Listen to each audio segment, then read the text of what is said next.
கரூரில் உயிரிழந்தவர்களின் பிரேத பரிசோதனை நள்ளிரவில் நடந்தது தொடர்பாக பல்வேறு கேள்விகள் எழுப்பப்பட்டது. இந்த நேரத்தில் இரவில் பிரேத பரிசோதனை செய்யக்கூடாது என எந்த விதியும் இல்லை எனவும் தமிழக அரசின் தகவல் சரிபார்ப்பகம் சார்பில் விளக்கம் அளிக்கப்பட்டிருக்கிறது.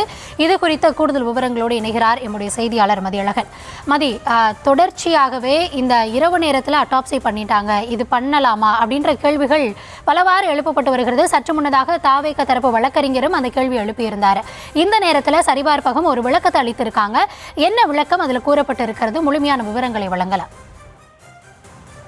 கரூரில் உயிரிழந்தவர்களுடைய உடல் இரவாக பிரேத பரிசோதனை செய்யப்பட்டு அவருடைய உடல் ஒப்படைக்கப்பட்டது. இந்த நிலையில் இந்த நடவடிக்கைக்கு பல்வேறு தரப்பினரில் தொடர்பாக கேள்வி எழுப்பியிருந்தார்கள்.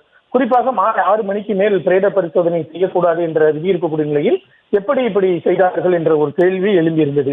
இந்த நிலையில் இது தொடர்பாக தற்பொழுது தமிழக அரசினுடைய தகவல் சரிபார்ப்பகம் விளக்கம் ஒன்றை அளித்திருக்கிறது.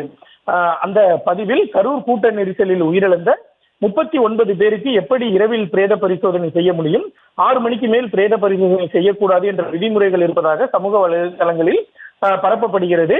2021 நவம்பர் 15ஆம் தேதி மத்திய சுகாதாரத்துறை வெளியிட்ட அலுவலக குறிப்புரையில் இரவு நேரங்களில் பிரேத பரிசோதனை செய்யலாம் என்றும் அதற்கு விதிமுறைகளும் அறிவிக்கப்பட்டுள்ளன. இதற்காக மருத்துவமனையில் பிரேத பரிசோதனை செய்வதற்கான கட்டமைப்பு வசதிகள் இருந்தால் போதுமானது என்று குறிப்பில் தெரிவிக்கப்பட்டுள்ளது.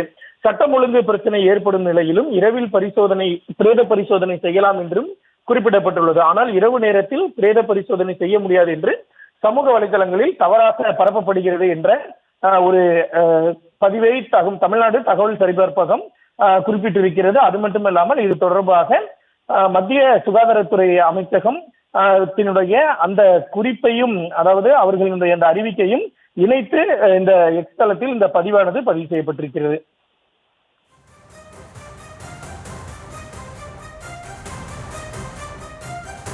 விவரங்களுக்கு நன்றி மதியழகன்.